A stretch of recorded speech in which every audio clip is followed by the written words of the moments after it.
안녕하십니까. 안세해결문의 대표 박윤정 회사입니다. 오늘 제 635강은요.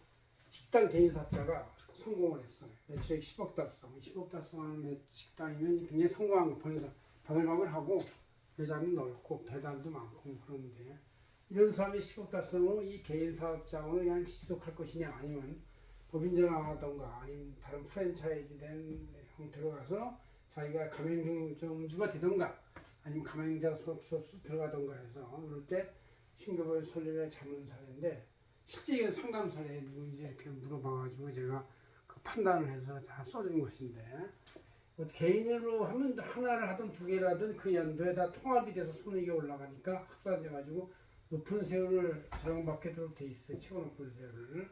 그러나 법인 전환하면 따로따로 월급 처리할 수 있고 사업주는 그 법인에 남는 소득은 따로 별도로 이렇게 되는 것이지 합산이 되는 게 아니다. 이런 차이가 하나 있어요. 그래서 그런 것에 어떤 차이가 있는지를 여러 가지 쟁점들을 쭉 한번 훑어보기로 하겠습니다. 이것은 실제 자문사이기 때문에 우리 안세지향전을 이번에 5월 말일자 이 종합소득신고 말일자에 겨우 넣었는데 하도 미리다 원고가 많아서 미리다 보니까 그 끝에 이렇게 제가 사례로 이렇게 넣어놨어요. 원전이 여기 있으니까 보시고 잘 참고하시면 되겠습니다. 우리 안세지향전을 자 보시고 그럼 비교할 쟁점부터 봅시다. 성공을 했어. 성공을 해서 이제 계속 할 것이냐에 대해서 이제 고민을 하게 돼요. 항상 개인 사업자를 하던 분들은 한 5년, 3년쯤 지나서 이거를 개인으로 그냥 갈 것이냐, 법인으로 할 것이냐에 고민을 하게 돼 있어요. 애초부터 법인 설립했으면 상관없는데, 자, 개인 설립 등기와 관련해가지고 개인은 그냥 주민등록으로 사도 등만 내면 되지만, 법인은 법인 등기를 해야 된다. 등록세, 등록기 비용이 한 4, 50만 원 들어가긴 들어가는데, 그거 한 번만 내면 그 다음부터 1년 단위로 등기 비용이 한 30만 원밖에 안 돼서 1년으로 나누면 10만 원밖에 안 되기 때문에 법인으로 하는 것이 이렇게 큰 비용이 드는 게 아니다. 이런 얘기예요. 법인에서 이제 개인에서 법인 갈 때는 포괄 양수도 방식에서 개인사업자가 법인 전환하는 게 있고 아예 법인은 신규 법인 설립하는 게 있고 아니면 개인사업자 포괄 전환으로 포괄 양수 받아가지고 받는 게 있습니다. 등기비용 아까 말한 대로 1년에 10만 원만 더 든다. 법인은. 개인은 그냥 그런 비용은 안 들어가요. 자, 출자 분산에 대해서 개인 사업자는 기본적으로 개인 자기 이름으로 하니까 100%의 전유 개념이지만 법인은 이제 출자 자본금을 분산할 수가 있어요. 특히 배우자나 자녀한테 할 수 있고 자녀가 어려도 미리 할 수 있습니다.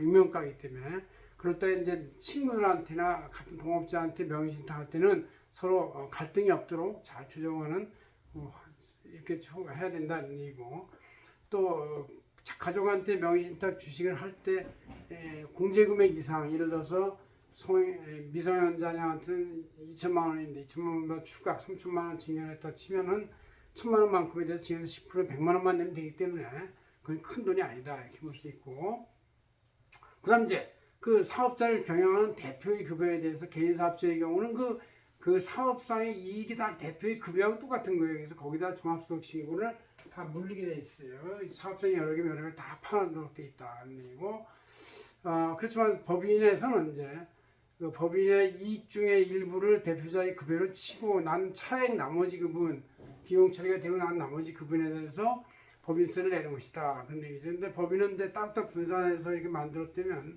이제 따로따로 계산하니까 개인의 그 급여만 합산이 되고 그럴 때 급여도 이제 여러 사업장이면 골고루 안 분해야 부당의 문제가 없지 어느 한 사업장에만 자기의 월급을 하고 나머지 사업장은 그냥 가서 일도 하는데 아무것도 배분 안 하면 사업장 간 부당의 문제가 있어가지고 나중에 문제가 될 수 있으니까 가급적 골고루 균분해라 그렇게 보면 되고 통합성의 문제에 있어서 개인 사업자는 사업장이 여기저기 달리 있어도 무조건 합산해서 이렇게 일렬로 올려서 세워가지고 다단계 비즈니스에 높은 걸로 가게 있어요. 그러나 법인은 그냥 개인 종합 급여에 대한 것만 합산되는 거 나머지 외에는 이익에 대한 것은 합산이 안 된다. 법인은 항상 그 대표자 급여까지 뺀 나머지보다 약간의 이익이 있다고 봐야 되니까 잘 되면 더 큰 이익이 있고 그래서 세금 부담은 이제 개인 사업자의 경우는 이제 그 여러 사업장이 있다 하더라도 모두 합산해가지고 1년 단위 통합손익을 그냥 그 년도에 그냥 과세하지만 법인은 이제